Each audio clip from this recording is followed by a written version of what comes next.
Dali illustrateur, Dali sculpteur, Dali affichiste, on découvre des facettes moins connues de l'artiste. Même si la patte de Dali est aisément identifiable, sur cette sculpture par exemple et sa fameuse montre ramollie, ou encore sur cette série d'affiches réalisées en 1969 pour la SNCF. Le thème central en fait, de ces affiches, c'est le papillon, qui est symbole de voyage, de liberté, mais à la fois d'éphémère. Puisqu'en fin de compte, Dali est un peu obnubilé par la mort. C'est une symbolique très chère à lui, qu'on retrouve dans pas mal de ses œuvres. Dali et l'illustration, c'est plus de 300 chefs-d'œuvre de la littérature revisités par l'excentrique catalan. Pantagruel de Rabelais, la Divine Comédie de Dante ou encore les Chants de Maldoror de Lautréamont ont inspiré Salvador Dali, illustrateur.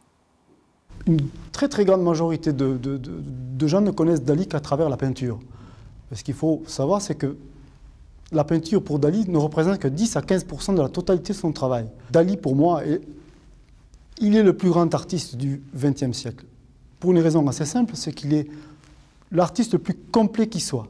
C'était un dessinateur hors pair. Passionné de Salvador Dali, Michael Mamou a réuni 350 œuvres originales prêtées par des collectionneurs. L'exposition est à voir au Carré Gambetta à Castres jusqu'au 28 avril. Mi-février, elle sera en partie renouvelée afin d'explorer les multiples facettes d'une œuvre quelque peu supplantée par l'artiste et son personnage.